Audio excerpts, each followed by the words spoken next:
ನಿಮ್ಮ ವಿಡಿಯೋ ವಿರುದ್ಧನೇ ತುಂಬಾ ಜನ ಅವರು ವಿಡಿಯೋ ಮಾಡಿ ಹಾಕಿರುವಂತದ್ದು ಕೂಡ ಆಗಿದೆ. ಅವ್ರಿಗೆ ಏನ್ ಹೇಳ್ಲಿಕ್ಕೆ ಇಷ್ಟಪಡ್ತಾರೆ? ಅನ್ನ ಬೇಯ್ಬೇಕು ಅಂದ್ರೆ ನೀರ್ ಕುದಿಬೇಕ್ರಿ.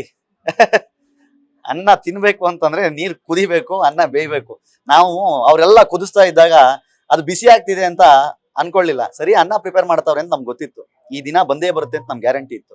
ಯಾಕಂದ್ರೆ ಆ ಕ್ಷೇತ್ರ, ಆ ಕಾವಂದ್ರು ಈ ಸಮಾಜಕ್ಕೆ ಮಾಡಿರೋದು, ಧಾರ್ಮಿಕ ಜಗತ್ತಿಗೆ ಕೊಟ್ಟಿರೋದು ಅಷ್ಟಿದೆ. ಆ ಕೊಡುಗೆಯನ್ನ ಎಂತಹ ಸರ್ಕಾರಗಳು ಅದನ್ನ ವಾಪಸ್ ತೀರ್ಸಕ್ ಸಾಧ್ಯ ಇಲ್ಲ. ಅಷ್ಟು ಕೆಲಸವನ್ನು ಮಾಡಿದ್ದಾರೆ. ಅಂತವ್ರಿಗೆ ಕೆಟ್ಟದಾಗುತ್ತೆ ಅಂತಂದ್ರೆ ಸುಳ್ಳು ಹೇಳ್ಕೊಂಡು ಊರೂರಲ್ಲಿ ಅಲ್ಲಿಯೋ ವಿಡಿಯೋ ಮಾಡ್ಕೊಂಡು ಜನಗಳನ್ನ ಮಬ್ಬೇರಿಸೋ ಅವ್ರಿಗೆ ಒಳ್ಳೇದಾಗಕ್ಕೆ ಸಾಧ್ಯ ಇದೆಯಾ? ಅವರ ನಾಶ ನಿಶ್ಚಿತವಾಗಿತ್ತು.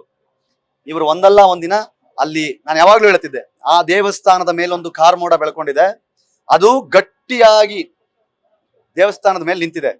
ಬಟ್ ಕಾರ್ಮೋಡ ಸರಿಯಲೇಬೇಕು, ಮಳೆ ಸುರಿಯಲೇಬೇಕು, ಸೂರ್ಯನ ಕಿರಣ ಮಂಜುನಾಥನ ದೇವಸ್ಥಾನದ ಮೇಲೆ ಬೀಳಲೇಬೇಕು. ಆ ದಿನ ಬಂತು ಅಷ್ಟೇ.